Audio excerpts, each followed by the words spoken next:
Hello and welcome to an all-new episode of the Bitcoin News Show right here on the CryptoCast Network. Thank you, ladies and gentlemen, so much for joining us yet again on another Sunday to talk Bitcoin. We have a great show for you guys today. We're going to be talking about the U.S. Senate hearing and the liquid sidechain. But before we get into that, let's just, of course, share out our links. You guys are viewing the CryptoCast.network website here, where we have our links to the YouTube, Twitter, Instagram, iTunes, and RSS. So if you guys want to listen to the audio feed instead, you guys can do that.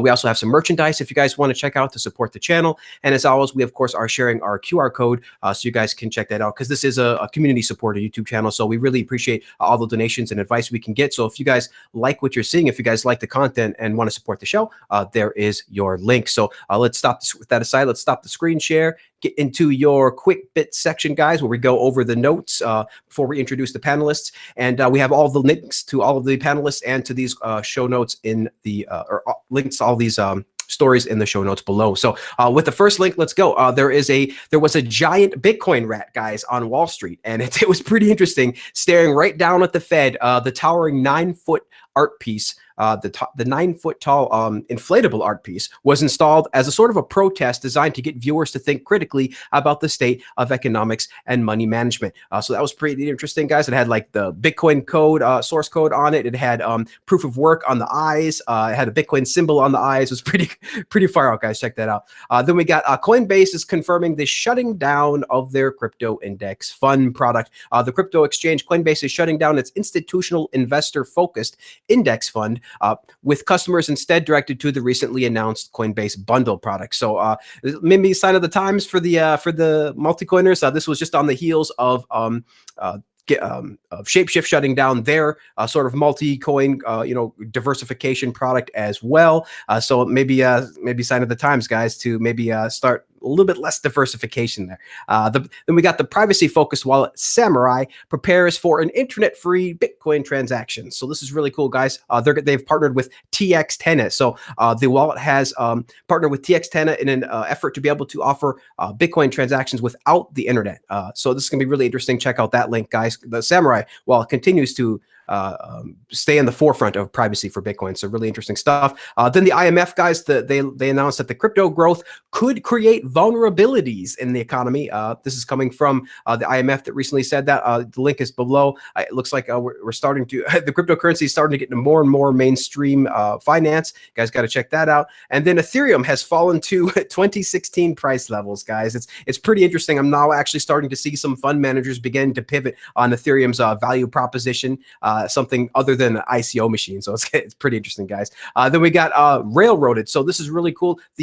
This is a brand new sort of documentary on the What Did Bitcoin Do podcast. It's the targeting and caging of Ross Ulbricht. So now is available. That was actually not created by the What Bitcoin Did podcast, but he is putting it, publishing it on his podcast. So check that out. Very interesting stuff. And then the Ex-Bitmain chip designer takes on crypto's mining Goliath. So this is interesting, guys. Yang Zuying left Bitmain to start his own mining company, MicroBT, and they want to join the IPO rush for the miners that includes Canon and eBank. So again, more competition for Bitmain, tons of competition for Bitmain coming out. And this is on mainstream media, guys. This is Bloomberg. So this means that the mainstream media is now aware of Bitmain's issues and problems. So very interesting to see that finally get more light shed on it. And then Pierre Rochard, the famous Bitcoin maximalist, released a new article this week entitled "Beware the Siren Song of Crypto VC," where he dives into the real adoption drivers of Bitcoin. You guys got to check that out. Really interesting stuff.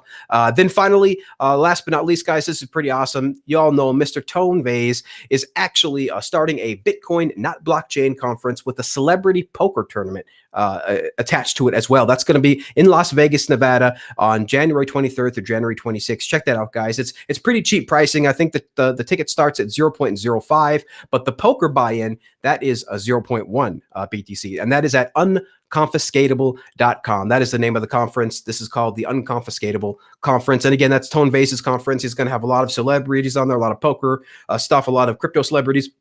It's going to be a lot of talk about Bitcoin. It's going to be great because, again, this is a Bitcoin, not blockchain conference. So lots of Bitcoin stuff on there. Lots of people from Bitcoin, Peter Todd. There's going to be a lot of great people in there. So with that aside, guys, let's introduce our special panelists, our special guests today that I'm really, really excited to bring to you. We're going to be talking about Bitcoin. So lots of good stuff, guys. So let's introduce, of course, Mr. Francis Pouliot from Satoshi's Portal. Francis, how you doing? I'm doing great. Yeah, I skipped last week, but it's really good to be back, and I'm really excited to talk about sidechains with Samson. That's going to be a lot of fun. Yeah, man, I'm pretty excited. It's gonna be really great, guys. I know we got some questions, so we're gonna dive into it. We're gonna try to get it a little bit technical too, maybe even. So, we also have joining us Mr. Dhruv Bansal from Unchained Capital. Dhruv, how you doing? Hi, thank you for having me on. Yeah, man, really excited to have you on. We had you, of course, on the channel before, interviewing you about your articles. Really interesting stuff. Recommend everybody check that out. That is on the CryptoCast Network, guys. So check that out. And then finally, our special guest today, Mr. Samson Mow himself from Blockstream. Samson, how you doing? Good, thanks. It's great to be on the show. Yeah, man, glad to have you on here. It's been a minute since you've been on, Samson. I've actually met two of the magical crypto friends in real life now, Samson, but I have not met you yet. So I still got to meet you in real life, Samson. Maybe I'll just fly down to the Blockstream offices and we'll hang out. We'll see what happens. All right, guys, let's get yeah, man. Let's get started with the show. The first topic of today. Let's start it off here. We got the U.S. Senate Banking Committee held a hearing called Exploring the Cryptocurrency and Blockchain Ecosystem. So I want to see what the panelist says about this. It says, there is really two divergent viewpoints on the topic of cryptocurrency. And, we had people on each side. We had Nouriel Roubini, of course, on the side of the no coiners. And then we had Peter Van Valkenburg on the side of Bitcoin, blockchain, and cryptocurrency. So I wanted to see what the panelists thought about this. Let's go with Dhruv first. Dhruv, what are your thoughts on this? Was this have the senators been understanding and learning? Did you see any more understanding from the previous hearings that we've seen in the United States? Does it look like maybe some of these senators are starting to get it, or was just Nouriel the crowd favorite? Man, let's see. So I'm not sure that I can compare it to the prior hearing. I didn't watch that in detail. I was impressed by the level of detail and nuance in some of the questioning, some of the lines of questioning. There wasn't as many of like the repetitions of common themes of FUD as I might have expected. Of course, Professor Roubini was no shortage of those themes. I didn't hear as much coming from the senators. It sounded like they were really looking to ask and learn. So that was really nice to see. For me, I think the whole thing just brought up so many issues of how difficult it is to understand blockchains and Bitcoin, just period.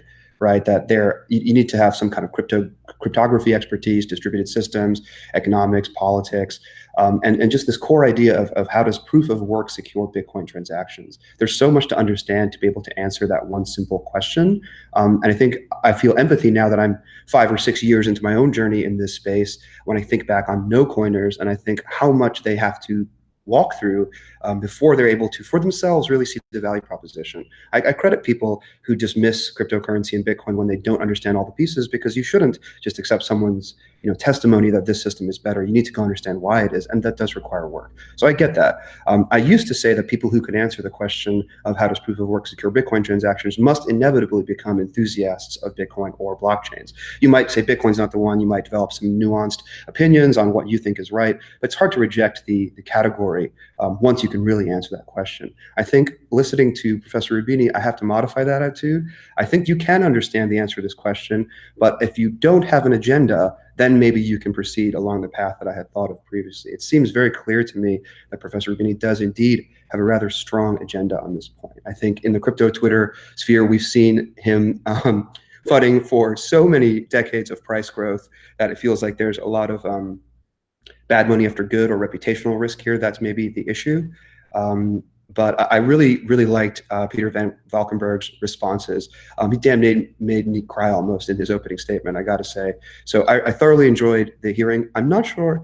I hope that people who didn't already have an opinion walking into it were moved somewhat. The questions were good, and I think both advocates did a good job of answering their opinions. Yep, excellent comments. It is interesting because it does look like the senators have been learning. I would have to agree with you there. I'd say that they're starting to get a little bit more educated, but it's interesting because Nouriel, of course, claimed to be neutral when it was very, very clear, like you say, Dhruv, that there was an agenda behind that. Of course, his particular form of economics, his particular school of economics, and his professor, his profession. That's what's pretty much at stake, right? Is understanding this. And of course, he's been fighting against Bitcoin for years now, all the way back since it was $60. It's really interesting to see him now still at $6,000, continuing to say that it is nothing more than a Ponzi. Let's go with Samson next. Samson, on this, what did you think of the hearings? Did you get a chance to see them? And what do you think about the comments versus Nouriel and Peter? Did Peter represent, sort of open blockchains and Bitcoin? Did he represent it well? And what are your thoughts on maybe the education of these senators? Are they starting to get it more? Would you agree with Dhruv? So I started watching it just so I could talk about it on your show. So I've been skipping through I haven't listened to Valkenberg's stuff, but I'm sure it's good. But I think Rupini is just he's just a really good no coiner. Like the way that he can talk about things that he does not fully understand with this air of authority is just superb. Like I probably could not do that if I went to talk about pharmaceuticals. I couldn't testify at that level misinformation with a straight look on my face, I don't think. But I think all of his comments, he's got like half truths in a lot of his statements that he's making, right? He's twisting a lot of things around in a certain light. Like, for example, he was saying mining is controlled by China, right? That's not true. There's a lot of miners in China, but it's xenophobic to say mining is controlled by Chinese, right? It's like saying, I don't know, because Coinbase is big, right? It's kind of not the same thing. A lot of his other statements about blockchain tech are pretty accurate, actually. And that's where it's kind of annoying, because he's got these, but then he's mixing it up with a lot of FUD. Like he's still saying Bitcoin is capped at 5 transactions a second, like he doesn't know the Lightning Network exists. So I don't know, overall it's really frustrating watching that, but I think to overcome as people that are speaking good things about Bitcoin and being proponents of Bitcoin. And we have to be able to address these arguments quickly and fluidly. And we have to, we have some initiatives coming out that will help that, right? So we have like Francis trying to push an organization out with the B. I don't know if you guys renamed it yet, but these are things that you guys should be doing, right? It's like Coin Center should be doing, but there has to be some kind of effort on the part of everybody to get this message out that Bitcoin is something unique, and a lot of the stuff that is being said is just FUD. Yep, makes sense. Yep. And then Samson, if you could just double check your internet connection real quick, we are getting some choppiness from you. But yeah, I really like some of the points you made here about some of the half truths. This is how the best of the best con artists, right? The best of the best salesmen, this is how they sell this stuff. They have all this confidence with all this ego, and then they speak about these half truths. So they start from something that that's sort of true, and then they expound upon that into all of these crazy fallacies. So it is interesting to see him use these half truths, like you say. There is a whole lot of course, scams in blockchain and ICO, and of course, this being a new technology, and specifically with the huge rise of ICOs last year. And of course, he's using that, conflating that with Bitcoin and things like that. And of course, some people, I think, like Tone Vays, actually might be getting through to him a little bit because he's actually going to try to debate with him. And Nouriel, I know, respects Tone, so maybe they can come to maybe Tone can help him understand that Bitcoin is the one and it is actually not a scam. So we'll have to see what he says. It's going to be interesting to see, especially as more and more of these Bitcoiners and more of these people are just educating him. Like, so some might call it trolling him a little bit, but there's some of that as well. But there's also a lot of people trying with good faith to educate him on some of the points that he was basically completely false on. So let's ask Francis next on this. And also too, like you say, Samson, one final point. You brought up that there is efforts to help people educate, right? And we have like the B Foundation that Francis is a little bit of a part of as well. And then we got things like Bitcoin OpTech that are reaching out to companies. So there are efforts continuously actually sprouting up now, specifically in the past year or so, in the last 6 months, to get more education out to the businesses and the people of the space, because it really is there really is so much noise, and it really is really difficult to understand with all of these different disciplines intersecting. So Francis, maybe you can give us your thoughts on the discussion so far and on this hearing. I don't know if you got a chance to see it, but maybe you can give us your thoughts on what you thought the outcome of this was. Is this positive, you think, or negative, and what are your thoughts? Yeah, so I watched mostly Peter von Valkenburg's testimony, which I thought was really, really good. So I've been an early supporter of TxTenna since it launched. It has been kind of a little bit controversial. And just like a little disclaimer, like, I'm not involved with the B Foundation. I'm more of an advisor to some of its founders, because I've been I was involved in a lot of nonprofits since a long time that tried to do, well, that did Bitcoin education and Bitcoin advocacy and Bitcoin lobbying. From Francis has been around for a while, guys. He's been trying to educate people for a while. Sorry, Francis, go ahead.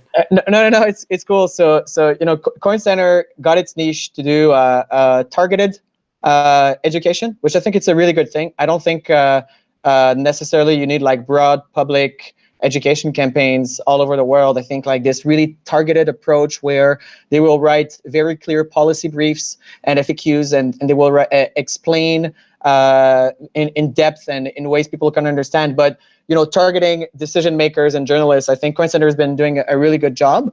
In those debates, in those kind of hearings, they usually try to go for like one advocate, and they'll just say, oh, we need someone that's against it. So they want to have two different people doing two different positions, holding two different positions, in order to give the debate and the hearing some sense of legitimacy. This is always what happens.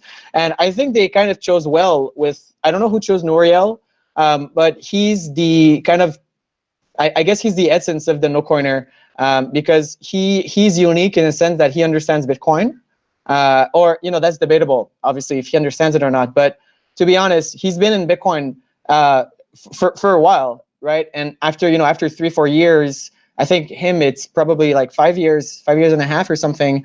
I mean, you do get to understand it. It doesn't mean that you agree with it. It doesn't mean that you appreciate it at all. It doesn't mean that you believe in it. You may understand how people think it works, and you may think that it's not going to work yourself.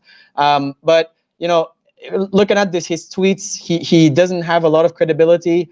Other than that, I think his main credibility is that people in the Bitcoin community engage him, and that he's very successful in garnering debate, and he's seen as a credible kind of voice to engage. I mean, maybe he thrives on that. Maybe we shouldn't give him too much attention.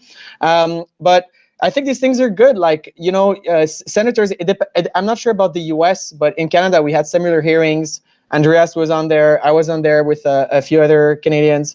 And, the senators, they're not dumb. They have to prepare a lot. They have to do a lot of research for these hearings. They get a lot of expertise outside of the hearings on the matter. And at some point, like, you do understand how Bitcoin works to some degree, especially if you're getting these answers. And I think it's just a good thing. These senators are not necessarily representing central banks. It's unclear to me what the purpose of that hearing was. But I think their focus is primarily on money laundering and on terrorist financing. And if they can understand that this is just like cash, this is, money laundering and terrorist financing is not super easy to do with Bitcoin anyway, because it's not as liquid as cash. So anyway, I think this is good. I'm not angry at Rubini. There's going to be people like him forever, and there's going to be prophets of doom forever. And as far as they go, he's, he definitely seems to have a bias. He worked at the Federal Reserve. I'm sure the senators saw through that.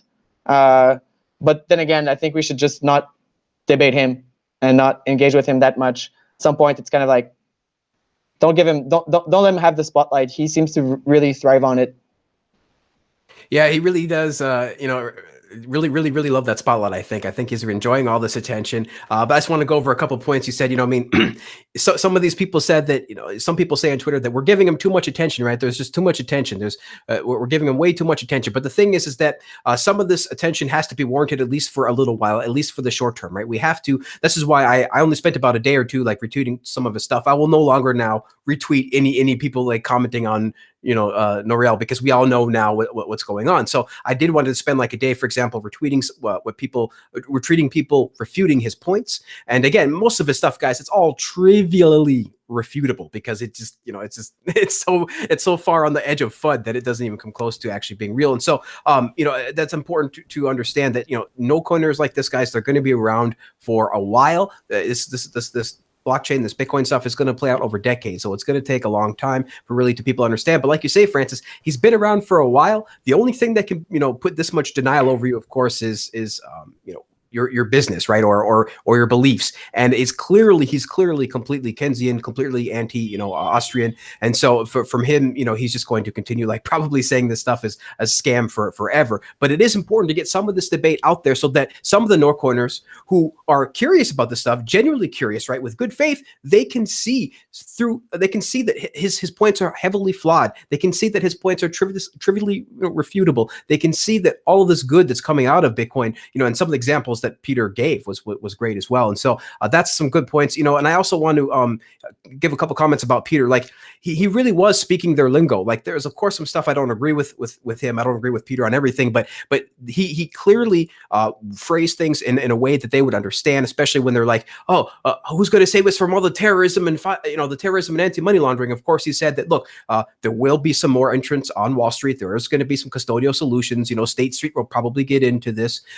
So there will be some of this reassurance. He gave them some reassurances that actually is real, can be used as a reassurance for these people. So that was interesting. Now, of course, Peter really loves KYC. He helped create the Bit license, and he helped to make sure that Ethereum is seen as not as a security. So there's some of these things that I really don't agree with Peter with, and I almost like fight between myself and my mind if I like CoinCenter or not, because obviously I like some things that they do, and I really dislike some other things. So I wanted to dispel, just before I get to the other comments, because I know you guys got a lot of comments, and I want to keep this going, but just to spell a couple of things that he said. I mean, Rubini claimed that there was $55 fee still, and of course they're down to pennies. He claimed that Bitcoin was anonymous, and of course we know it's not. It's a public blockchain. I mean, you can have 100% fidelity when browsing through these transactions. He's really been complaining about Bitcoin since it was $65. Now, this is really interesting. He says that corporations and banks will likely not use decentralized ledgers unless they can maintain full control. But of course, we've seen the internet, right? We have public infrastructure, public communications infrastructure in the form of the internet that everybody is using, that everybody co-opted and adopted. And so it just doesn't make his comment there doesn't make a whole lot of sense. And he also, of course, tweeted that we need to keep the Fed independent. So guys, take that for what you will. I want to get some more comments now from the panelists, from the people that are much smarter than me. So Samson, let's go back to you and get your comments on the discussion so far and on what we've said. Go ahead. So yeah, I didn't really comment too. It's kind of like you're saying we shouldn't give him a platform, right? Like realistically, let's take a step back and take a look at who this guy is. He's just an economist that predicted what was it, housing crisis or the financial crisis, right? Yep, Dr. Doom predicted the 2008. He has really nothing to do with this space or this industry or anything at all. So when he kind of is able to trigger people to engage with him on Twitter or wherever, he's just like getting mind share because he actually has nothing to do with this space. Just like I have nothing to do with the pharmaceutical industry, right? But if I'm able to like trigger some people and get involved in the discussion, then I'm going to get invited to talk about pharmaceuticals, which I have no idea about, right? That's just my analogy. But I agree with you. We should not give him this platform. I haven't said anything about him at all because to me, he's really not important. Like Bitcoin is bigger than individuals. It's bigger than nation states. It's bigger than everything, right? It's like it's the future of money, and that's not something that we should really care about. One guy and at a state hearing or Congress hearing talking about in any way. Yeah, really good comment, Samson. It's really interesting. Somebody commenting so heavily and with so much ego and so much apparent understanding that he's not even in the space, though. This is not what he does for a living. This is not what he does day to day. He does no research on this. He probably read a couple of news posts and was like, okay, yeah, I understand this now. And so it's just so funny to see these people not even in the industry start commenting so heavily and even get so far as to being called into hearings to actually educate people. So that is pretty crazy. And again, I really like your comment, Samson, obviously Bitcoin is bigger than this. Bitcoin is bigger than the hearings. Bitcoin is bigger than everything. I really like saying, Bitcoin is like gravity, right? I think somebody, I just read that tweet the other day. Bitcoin is, like gravity. It's going to exist. You can't really stop it. So Dhruv has some comments. Let's go back to Dhruv and see what you say on this. But it's got to watch out for that mute button.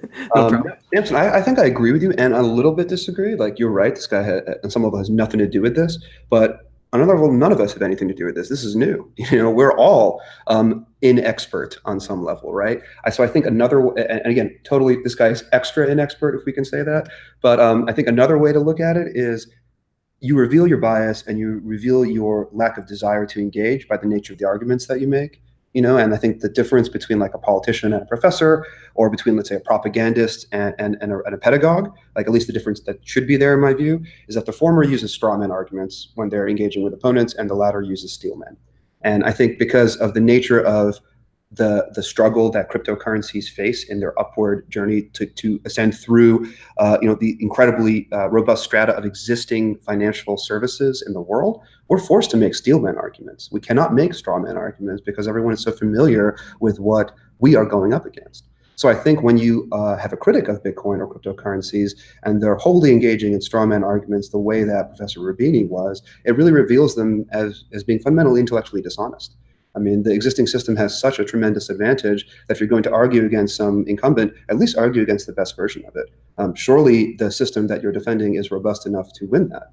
And I think, of course, that doesn't really happen because those who dig deep enough and develop the nuanced understanding to really be able to make arguments like that wind up just becoming proponents of this new technology and these new asset classes. And they, instead of seeing things that are wrong that they use as FUD to dismiss the networks, like scalability or privacy or all the other volatility, right? All the things that we recognize as problematic. Instead, they choose to steer towards their best vision of what that future world could be. Yep, and it really was, just like somebody in the comment just said, it really was like he just kept repeating this obviously rehearsed narrative, right? It was just the same thing over and over again. And China and North Korea and countries like, the same thing, like over and over again. It's like, it's nothing. It's Ponzi schemes. It's 5 transactions per second. It's really kind of funny. He completely ignored like multiple layers and distributed systems, and of course, but again, he's not an expert in this stuff. So he's a hammer. He's going to see everything like a nail. So and it's funny to see the same FUD that he's been saying, that people have been saying for like years and years and years, where the FUD that literally makes Bitcoin die hundreds and hundreds of times, yet in news articles, yet still be around. So pretty funny stuff. Francis, do you have any final thoughts on this topic before we move on? Yeah, well, it almost seems to me like Nouriel's like a meme in Bitcoin. He's not part of the community, but he kind of became a meme. So he's kind of like a monster we created a little bit. It's like the anti-hero economist kind of monster. And he's good at making memes. Like, you'll see that he understands how to communicate viral ideas, like keeping it short, sticking to his points, the way he tweets out on Twitter. So he's a good communicator, and I don't know exactly. And what's also dangerous about him is that he's not wrong all the time, and he's actually right about some things. And this is like really pernicious a little bit. Like, we talked about that on previous episodes a few times, and like, this is one of the consequences that we're seeing today. Is one of the things that I was saying is like, they're trying to merge the ICO token, altcoin, shitcoin, hype industry, blockchain, whatever, with Bitcoin. And everybody that's not a Bitcoiner has like an incentive to keep that narrative alive, because the opponents of Bitcoin, like Nouriel, they are right in seeing, like, I was a blockchain consultant. I talked about this already. I got disgusted by a lot of things. I thought there was a lot of shit going on. So we've all seen a lot of shit going on in blockchain, a lot of fraud. It's true. He's right, but he's trying to stick Bitcoin with that. So when all of this bullshit comes to the surface, he's gonna say, oh, look, Bitcoin and the other coin things, they're all one bundle. And like the multi-coiners are trying to do the same thing, because when their thing goes down, they're going to try to drag on and latch on to Bitcoin as much as possible. So we're seeing that now today. He's making arguments against the blockchain industry and against Bitcoin at the same time, looping everything together, making these, comparing apples and oranges, and that's why his argument is compelling a little bit, because he is right on some aspects of it, So, which Francis, is really annoying. Yeah. there's like my colleague did a poll, Mario. He said that there's a spectrum. You have no coiners on one side, and then you have like the ICO scammers on the other side. And like, which way do you lean more towards when you're dealing with Rubini? Because like you said, he's kind of right. He's like a no coiner. He's against the ICOs, but then like, if you had to choose, would you be for him or against him? It's tough because, as you say, Samson, he's doing all these half truths, right? All these half truths. He's conflating all of this stuff, conflating all. And this is the number one thing, that the number one tool that media does, right? Is conflation. It just conflates a horrible idea with a good idea, and then makes you think that this good idea is bad. And they do this all the time, and they're definitely doing it in crypto and have been doing it for years with blockchain. You know, first there was altcoins, and it was blockchain, then it was ICOs, and then it was DLTs, and now it's security tokens, and God knows what will be next. But yeah, it's pretty interesting stuff. I think we can. No comment. Yeah, Samson, you did have your comment in there. Okay, so good. So I think we can leave it here unless anybody else has anything to say on this topic. No. Okay, cool. I don't want this to be a completely one-sided debate, but I mean, look, it has to be a one-sided debate, guys, because one person is wrong and one person is right. I'm sorry, that's just how it goes. But yeah, really good topics, guys. Really good. Interesting stuff. Before we get into the next one, I would just ask that if you guys are new to the channel, please hit that subscribe button. We really appreciate it. If you guys are liking what you see, please hit that thumbs up, and think about hitting the donation button. And then also we have the super chat guys enabled too on YouTube. So if you guys want to tip us and ask us questions that way, you can do that. And then of course, if we also have the audio stream that you guys can listen to as well on iTunes and RSS. So with that aside, let's move on to our second and final topic of the day. The main reason that we have Samson here, guys, today is to talk about Liquid. So Liquid goes live. That actually kind of rolls off the tongue a little bit. Liquid goes live. Blockstream's first Blockstream's first Bitcoin sidechain has finally arrived. Built off the live blockchain, Liquid will now be used to carry large volumes of transactions at a higher speed for several of Bitcoin's larger companies. So let's go right out with it, Samson. Let's go have you describe a little bit about Liquid and the reason why you guys created it, and the main reason that it exists, the main reason you guys want to use it for. So Liquid is a inter-exchange settlement network. It's meant to link together parties that are trading, essentially. So you could be a crypto exchange, you could be an OTC desk, you could be a market maker, or you could be a trader, and you'd want to use this network. Basically, it's a faster way to move large volumes of Bitcoin around quickly and reliably. So if you're moving on-chain on the Bitcoin main chain, you're subject to variance.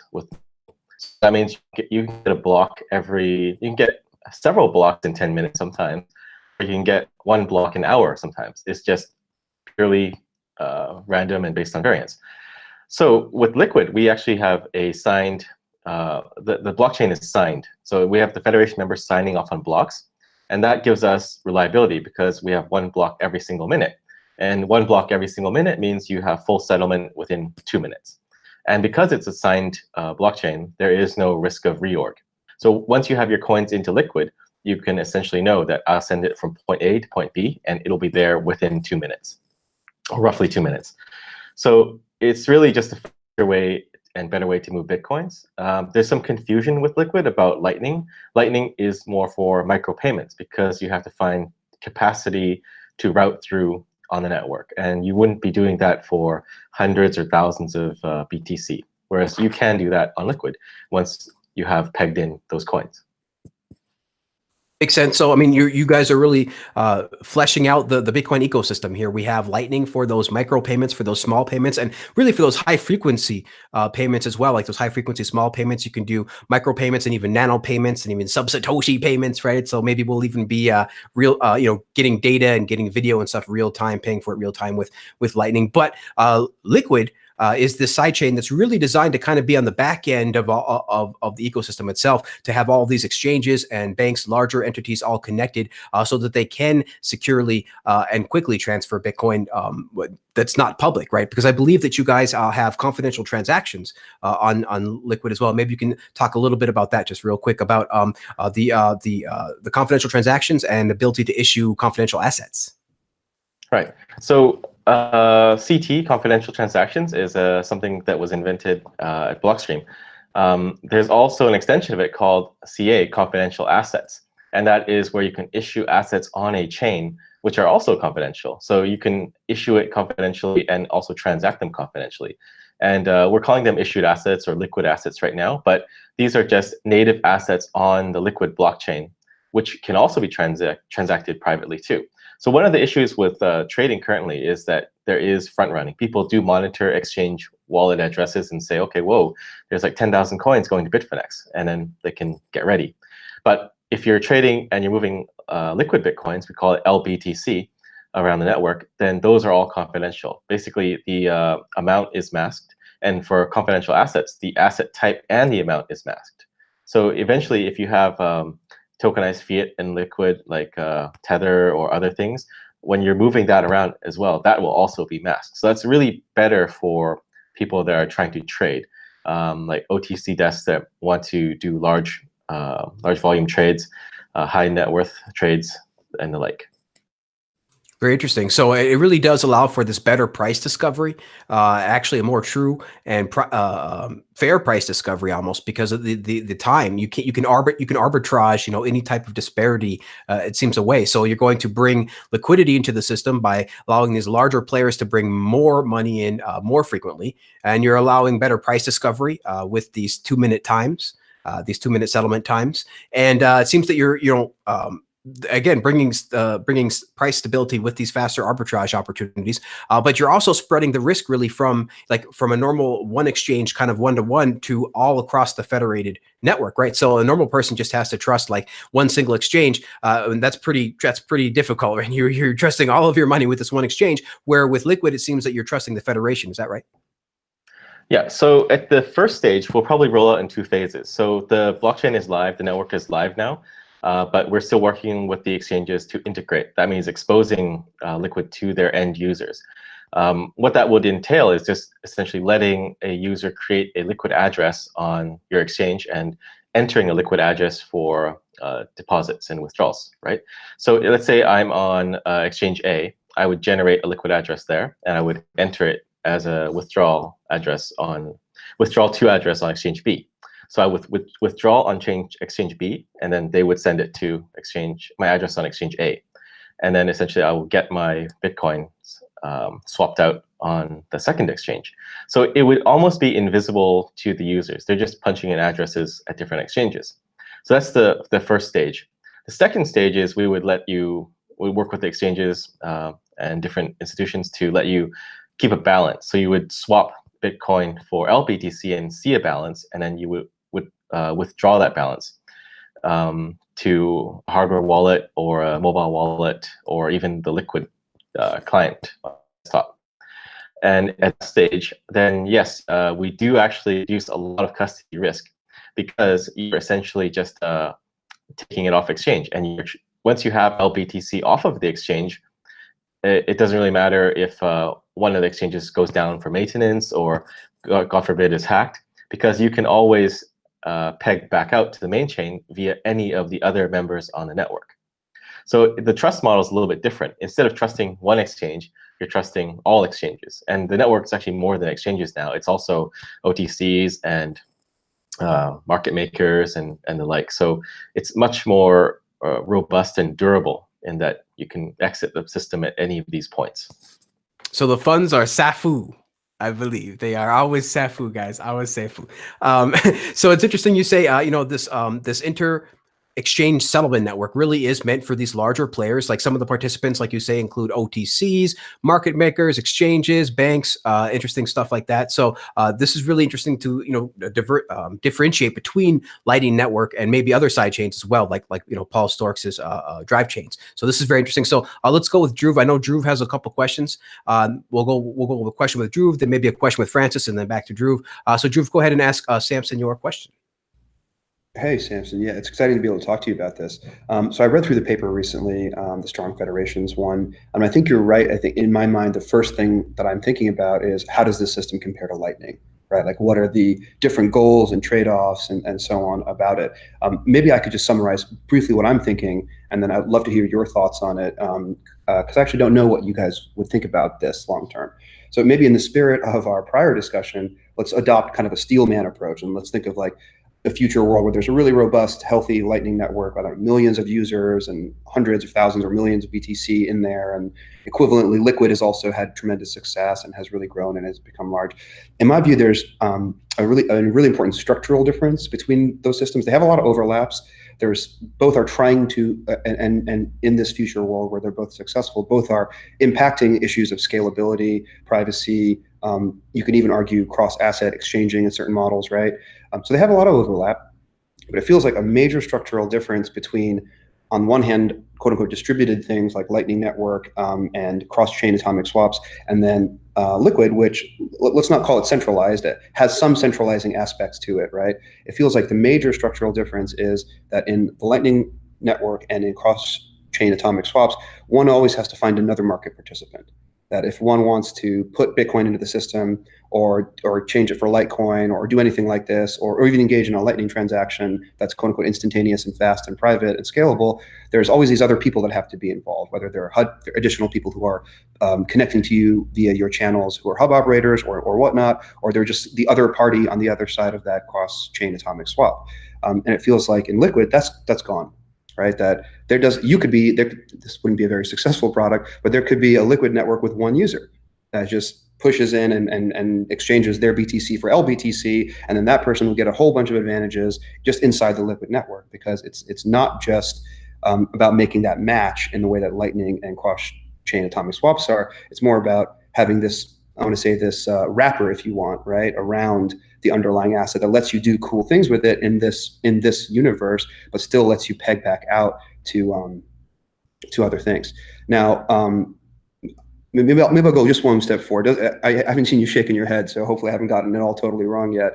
But in my view, there's a lot of value in having systems that are both like that. Like that structural difference is really important. You could also argue that the Lightning Network just doesn't exist today, truthfully. I mean, it's still very much a trial system. Maybe in a few years we get there, where something like Liquid has a much shorter path to large-scale adoption, right? So it's here and now. We could use it here and now. But and I think you probably see this because in the paper, one of the comments that is made is like, hey, wouldn't we like to use a two-way peg for something like this? But since that's not possible, we've now had to use a federated peg. And in my view, federated peg is implicitly a custodial solution, right? So like there is the user of Liquid must accept the idea that the operators of the federated peg are custodying their assets. That fundamentally that has to be extremely safe. And that's a little bit different in the Lightning Network and in cross-chain atomic swaps, where because we're always driven by having to find another market participant, custody is always handled pairwise between us, right? Pairwise and the other person that we open a channel with, or pairwise with the other person that we're swapping with. And so again, this is just an issue of trade-offs in my view, right? That like, because we wanted to have that tremendous scalability and all those value propositions right here and now, better to just go with this model. So long-term, again, steel manning it, years from now, when both Liquid and Lightning Network are really huge, do you feel like there's still this complementarity that people will want to use both because of the different trade-offs that they're making? Or do you feel that eventually the Lightning Network becomes something that Liquid sits on top of, or there's some kind of displacement of one by the other? Okay, so I'll just go back in memory. So the most recent point you made was the federated peg is not a two-way peg. I think a two-way peg, Liquid is still a two-way peg. It's just secured by federation versus say secured solely by merge mining.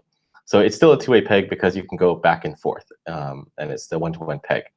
The reason why it's a federated peg right now, we can always do R&D and see if we can add merge mining or other ways to secure in the future. But because it's safer than purely merge mined federation, where the peg can be attacked by miners if they chose to attack the network. I think there's not. It also doesn't really solve the problem, right? Like not having mining here is a benefit in my view, right? Yeah. You want that scalability. Yes, but you can combine two. I think Rootstock mines both merge mining and federation, because merge mining is not secure by itself. But it is a two-way peg. And then going back to the other point, like in the end game, is it going to be Lightning plus Liquid? I think it would be definitely Lightning plus Liquid. Lightning should probably be it's probably really geared for payments, because it is a hot wallet, right? If you have funds in a Lightning wallet, it's hot. Whereas Liquid and sidechains is closer to Bitcoin, at least from an exchange point of view, where you have buckets, you have hot and cold wallet management, right? So with Liquid, you can have hot and cold, and you rebalance that just like you would rebalance Bitcoin. If you were an exchange and you wanted to use Lightning, because I've heard some people say, like, why don't you just make Lightning channels, right, and use that? It actually wouldn't work.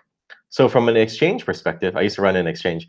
If we did take Lightning, and let's say the cap is raised, and you can open a channel for 1 Bitcoin, and everyone opens a 1 Bitcoin channel to the exchange. What happens when 1,000 users want to make one user wants to make a 1,000 BTC withdrawal? There's no capacity to do that, right? So it just does not work.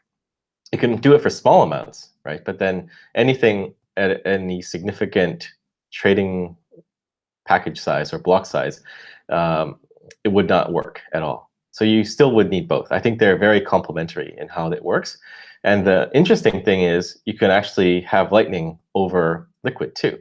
So down the road, you can have a Lightning LBTC or Lightning tokenized fiat running over Liquid as well. So that's an interesting differentiator, I think. Very interesting concepts. I mean, it really seems to me that Lightning really is for payments. This really is to facilitate global payments, instant payments between one-to-one. But the settlement network that is Liquid really does still seem to need to exist, because again, this is all mirroring what we have today, right? The Lightning sort of mirroring Visa a little bit, and then the Liquid sort of mirroring some of the back end channels that we have, right? So it does sort of mirror what we have, of course, being far more improved and more fair and decentralized, and things like this. But it does seem that to make sense to me in that regard. That's how we can view them right now: is Lightning as this payments network, and then Liquid as the settlements network. For large players like exchanges. And it's just interesting to see that it's just interesting to see the evolution of the understanding of Bitcoin as a payments network, because really Bitcoin, I love the way that Samson described this. I mean, Samson in other podcasts has said that Bitcoin really, it's not really like designed to be a payment network. We have settlement times, we have confirmation times. I mean, and we recommend 6 of those as a minimum to settle something. To me, that sounds like a settlement system. To me, that sounds like something that's not designed to get you paid instantly, something that's not designed at the base layer to replace Visa, but something designed to replace central banks, right? Something designed to replace Wall Street, not so much Visa. Now, of course, with being distributed systems, there's always going to be multiple layers, and it would make sense as it is happening that the faster payments would happen on layers above that settlement layer. So I really like how you described that, Samson. Let's go to Francis and see what his thoughts are. See if you have any questions for Samson, or any comments on the discussion so far. Well, yeah, I have so many comments, so many questions. We don't have much time left, unfortunately, but I'm a huge fan of Liquid. Part of it is when Blockstream first launched the sidechains paper, I met them. It was a crazy experience to have them come to the Bitcoin embassy and talk for the whole team was there for 7 people in the team. They talked for 4 hours. So I've been kind of following the project, and I have 2 angles I'm attacking this from. I'm a broker, and I operate an app that does the same kind of operations that some of the bigger exchanges that are bigger international exchanges that are part of Liquid do. And I also was a blockchain consultant for a little while, pushing blockchain tech into institutions. So one of the things that I think people misunderstand about Liquid, and I would like for you, before I answer my question, Samson, maybe you can kind of build on my view of how I see it. I kind of came to Sure. see it as this really fancy multi-sig.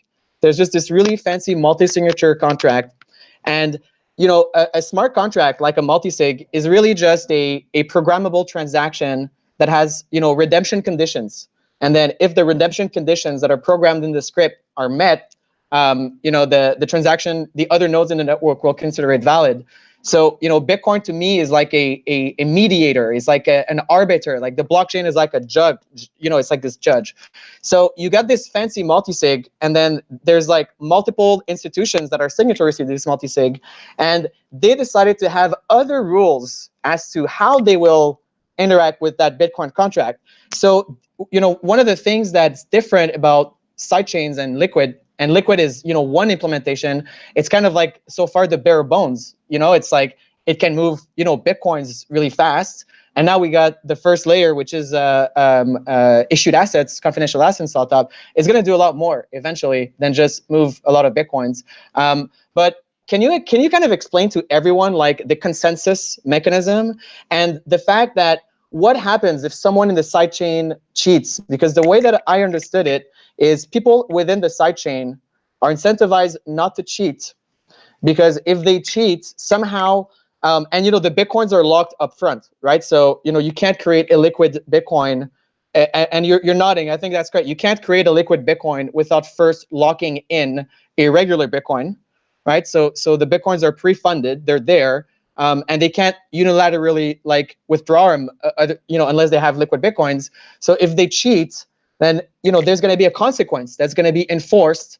And they've staked Bitcoin. It's kind of a proof of stake system in a way. They've staked Bitcoin in the multi-sig contract, and there's an actual enforcement on the Bitcoin blockchain. If they don't agree, or if there's some kind of, we all agree. It's when you disagree that you want this smart contract to release Bitcoins on the main blockchain, so that there is no like third-party custodian or authority or judge that's going to enforce the rules.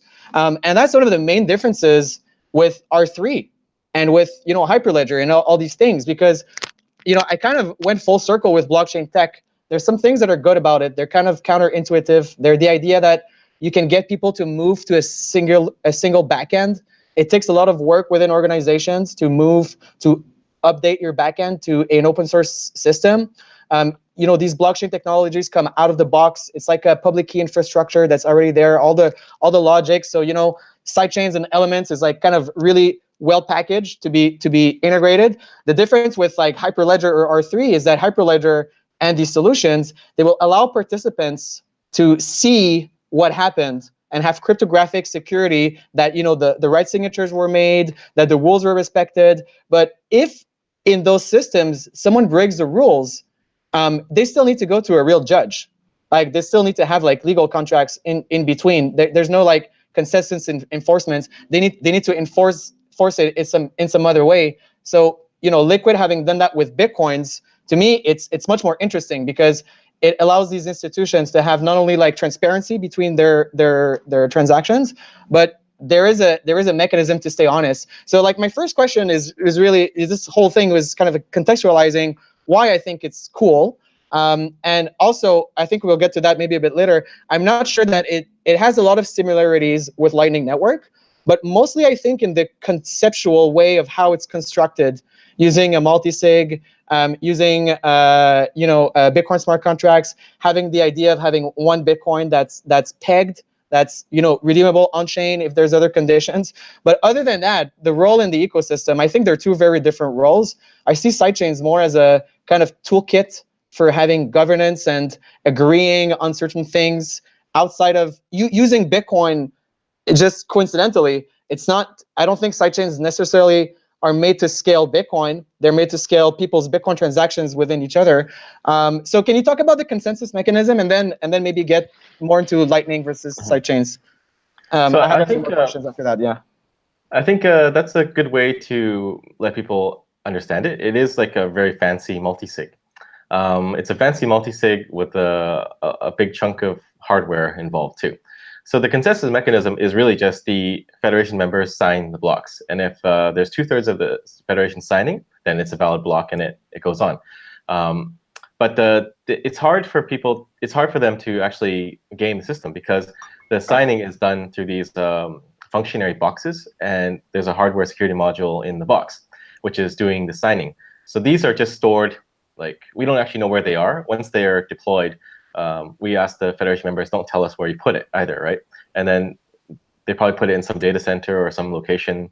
And these are just blindly signing. There's no way to kind of like say, okay, this transaction, not this one. It just signs every minute, constantly.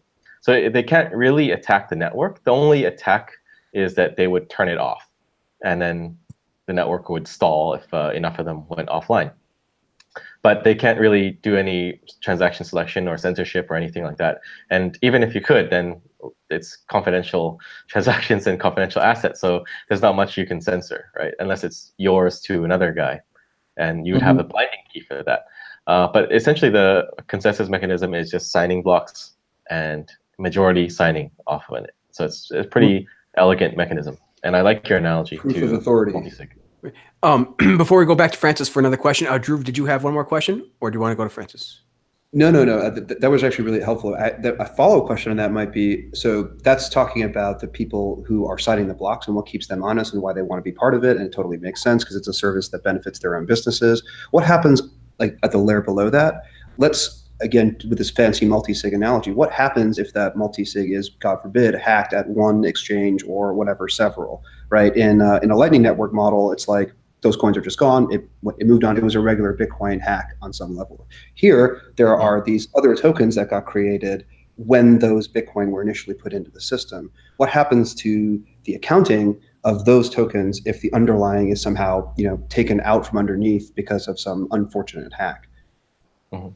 So there are other security assumptions too in the model. So the game theory is also that if you're using the network, if you're one of the members and you've pegged in Bitcoin, then you're incentivized to not attack your own network. And by doing so, you'd also be attacking your own users who are using the system.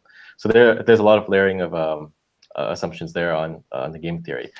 But overall, your other question was, how would you attack the network, right? No, just like say that somehow one of the underlying multi-sig things was compromised, whether by hack or loss or whatever it is. Those coins are gone, they're destroyed, they're inaccessible, they've been moved. What happens to the LBTC that was created as a result of those entering to the system? And how does that accounting get fixed? Because now the peg has been broken on one side, sort of by pulling the rug out, so to speak, from underneath the contract. At least that's my understanding.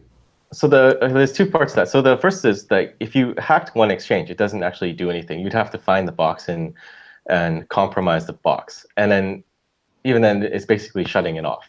And as long as there is enough boxes online, then the network will still run. The blockchain will still extend. So in order to compromise the network from that level, you'd have to breach like 11 boxes or more at the same time simultaneously and shut them off. And that way you could stop the network or to steal funds from the network. But even then, you can't really steal the funds. Like, let's say you could breach one exchange, right? And sorry, let me think. So let's say you could steal funds from the network. The network will only peg out to whitelisted addresses of the members themselves. Right. So it doesn't really matter. Like, you can't just take the funds out of the liquid and send it to your own personal address. It would go to addresses of the members. And that's like going really far down the rabbit hole. Like, do you have access to that one address? Well, and aside from it, because also some people in the chat room were talking about, is this another empty Gox? And of course, as you're saying, Samson, everybody always has control of their funds, whether they're in liquid form yet, or of course in Bitcoin they have their keys. But even with liquid, you say that's pegged. In addition to that, you have the custodians always have the keys. There's never, like, for example, just liquid Bitcoin stored up in the liquid network, where only, for example, liquid has the keys, right? Only one member has the keys. The person who's owning their coin always controls a part of the multisig. Is that correct, Samson? Yeah, that should be right. Like, the pegged-in coins are under the control of some party at any given time. There's like no cloud wallet, right? So if I pegged in 100 coins and I'm an exchange, then I have 100 coins in liquid and I have the private keys for that. And then the peg out will go to one of the authorized exchange or federation member addresses. The other part was if the network does go down, it's the funds are locked up in time lock. So as long as there's transactions in liquid, then the time lock is extended. So if you did have, like say, the network taken down by some malicious actor, then it would just stop extending the time lock. But then that doesn't really do anything. If we put the network back up, then it keeps on extending. But let's say, I forgot the exact time, but if it's 3 months or something, there's no transactions in liquid, then it falls back out to the emergency withdrawal procedure that we have, which will let you take the funds out of liquid, so to speak. So I have a question for you, Samson. So basically, in the first instance of liquid, right now the exchanges are not letting their users actually have and generate liquid Bitcoin addresses. Right now, the signatories are the only users. They're the only ones who have wallets. But I think that one of the questions of these are bearer instruments. These are bearer assets. A liquid token is a bearer asset, and it is so because you can redeem it always from the multisig. And is there and then like the exchanges cannot not sign off on this redemption, right? If I have a liquid Bitcoin and I want to withdraw it as a Bitcoin on the main chain, can I do that like all the time? Is it going to be withdrawn? So the signatories will just sign off on this multisig, which will release Bitcoins in the Bitcoin network, regardless of who's the owner of this liquid Bitcoin? No, so that's a good question, actually. So only the Federation members can actually do the peg out transaction.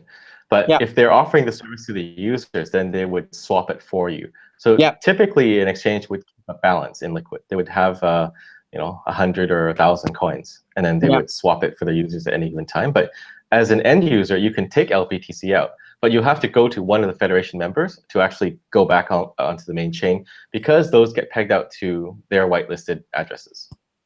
Yeah. So as a liquid user, would I have to register? You know, if I had to register to another exchange, let's say that I use I don't know which exchanges are on there. I'm assuming maybe is Bitstamp one of your exchanges, or no, not yet. What's like a big US one that's there? I don't think we have any on the US, like on US soil. Like there's exchanges that trade USD, right? Like Bitfinex. Okay, so let's say that I send Bitcoins to Finex, and Finex is on liquid. So Finex is going to stake that Bitcoin or put that Bitcoin in the Federation multisig, and then it's going to become a liquid Bitcoin. And then as a user, say that Finex is like, oh, okay, wow, so we pegged this for you, and here's your private key, your liquid, your LBTC private key, and I can send it to maybe Vortex, and Vortex is another exchange, and he can withdraw it to his exchange there and the exchange has to honor it for his user.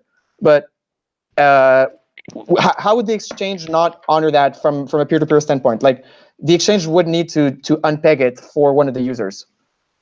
So basically, you could construct a peg-in transaction yourself. We're probably going to try to mask that from the average user, because the user cannot peg out. So we don't want users pegging in and then finding out I can't peg out. I have to go to an exchange and exchange it at one of the members. But they wouldn't give you a private key. So you would send your Bitcoins to Bitfinex, or you'd have them on Bitfinex already. And then you would just say, swap it for me for liquid Bitcoin. And then they would give you some from their balance. And then you would create, like, say you're using Green Address. You would create a liquid wallet on Green Address. So the private key on your Green Address wallet would be your own. And you would just withdraw to that, or on a Trezor or Ledger or whatever. So once you have it, then it's yours. You could trade it with someone else or do whatever you want with it, right? But to get out, you'd have to send it back to one of the members and swap it with them. All right. Okay. Sure. Yeah. So you have to be like a user of the exchange to peg it out. Yeah. Okay. Makes sense. That makes sense, and that's how the Federation can continue to stay secure, so that nobody can just go and create their own stuff all day. Okay, so that makes sense. Very, very cool. I think we can end it there. I don't want to go too long. If you guys don't have any other long questions, I think we can end it there. That was a lot of great information, Samson, about Liquid. You know, it really is really interesting to me. I actually want to write a talk now about all the different ways you can interface with Bitcoin, right? Lightning and now Liquid. And of course, you know, the hardware wallets and all these things. I might create a talk for the newer audience about that. So very interesting, Samson. You know, again, Liquid, you know, to summarize, really is this inter-exchange settlement network meant for these larger players with these larger transactions to be more private and to be more fast, all while providing so many features for Bitcoin, in my opinion, you know, with price stability and beyond, like the ability to arbitrage between these exchanges faster, all of these great things. And really something we didn't mention, it's also going to be better for regulation around Bitcoin. You know, it'll actually allow the financialization of Bitcoin to come here faster, because now that we can have an actual secure, you know, an actual secure custodial solution, then that's going to make the regulators more happy. Because I think, Samson, you said that was one of the major problems with the original ETFs, is that they would have 100% custodial control, just the ETF itself. And it's like, that doesn't quite sit probably well with the regulators. But having this federated network where all of these big, huge network participants are joined, that seems that's going to make regulators a lot more happy. So very, very interesting stuff, guys. And again, this is really like this interesting blend of both worlds, this traditional finance and crypto. It really is. And again, you know, with the intent clearly from Blockstream and you guys, Samson, is to raise the utility of Bitcoin, to make Bitcoin more useful, to get Bitcoin in the hands of more people. This is clearly, in my opinion, the intent is clear. So this is very, really interesting stuff, guys. Very interesting tech. I think we had a great conversation today, guys. Lots of good stuff about the regulation, and of course, Samson on here himself to join us to talk about Liquid. So we really thank you for that so much, Samson. So let's go through the outro here and ask where we can find people. Dhruv, great conversation today, man. And again, we had an interview on the CryptoCast Network previously, guys, so check that out with Dhruv. But Dhruv, where can we find out more information about you? Yeah, I'm on Twitter. You can find me, Dhruv Bansal. I'm also one of the co-founders at Unchained Capital. We give loans to folks who provide Bitcoin and Ether as collateral. So check us out at unchained-capital.com. And of course, Dhruv has a lot of great articles, guys, a lot of great articles, and I'm sure probably a lot more coming. So thank you so much for that, Dhruv. And then Mr. Francis, where can we find out more about you, sir? Always on Twitter at Francis Pouliot _ with the Twitter verified mark. Actually, if you're a programmer, you can also check out cyphernode.io. We just put up a little website there, and we're going to release our first public release so that people can switch like from blockchain info and block cipher kind of right away this week. And we need a few people to contribute there. And if you're in Canada and you're a Bitcoin holder and you want to pay your bills with Bitcoin, go to bylls.com to pay your bills with Bitcoin. And interestingly enough, just maybe a side comment on that, because like our users at Bills are sophisticated, being that they're paid in Bitcoin, or they're holders that are cashing out to pay their bills in Bitcoin. They're not like noobs. I actually kind of see they are really good at timing the market. And I actually see that right now, not a lot of people are paying their bills with Bitcoin. I was going to tweet that out last week. I was looking at the numbers, but yeah, so definitely holders last week were holding for sure. While the price was like crashing 6%, I didn't see any real users dumping there. I think they were like, no way I'm selling Bitcoin at this price right now. So yeah, so that's it. So follow me on Twitter and check out my stuff on cyphernode.io. Yeah, if you guys are in Bitcoin, and especially if you're in Canada and Bitcoin, and you guys are not following Francis, come on, you guys are missing out on a lot of great and insightful information. That is really interesting to see, Francis, where people will pay their bills more, of course, when the price is up, and they hodl that stuff when the price is low. So very, very interesting to see, Francis. Awesome statistics. And finally, Samson, again, man, thank you so much for coming on the show, talking about Liquid. I know you're a busy guy, man. Always late to the Magical Friends show. So where can we find out more information about you, Samson? Yeah, so I'm on Twitter. I handle it as Excellion, EXCELLION. And if you want to know about Blockstream, it's just at Blockstream. But yeah, I appreciate being able to talk about Liquid. The Magical Crypto Friends censored me. They wouldn't let me go into detail about it. That's horrible. No, man, we got to go. I know, it's horrible. Censorship, guys. Come on, Fluffy. What the hell? And Samson, don't you want? You got to plug the store, man. You got to plug the hats. Come on. Yeah, so visit the hat store. It's excellion.com. I just haven't put the Reckless hats on yet, but it's like on my to-do list for today. So fingers crossed. Nice, man. Nice. Yeah, I got the whole collection, Samson. I'm only missing the lightning hat, man. So, man, please get that up there, and I will retweet. We got to get that out there, guys. So, thanks again, Samson. You bet, man. Thanks for joining. Thanks everybody for joining. We really, really appreciate it. We of course have a lot more shows on the CryptoCast network to come, guys. We got Perspective, Deciphered. Of course, got our Crypto Q&A show every Thursday, and this show, the Bitcoin News Show, every Sunday at 12 p.m. Pacific. So thank you guys so much for joining. Thanks to everybody in the chat. Thanks to everybody in the comments. If you guys missed us, please join us in the comments. We really, really appreciate the extending the conversation. So until next time, guys, just keep on talking Bitcoin. We'll talk to you guys later. Bye.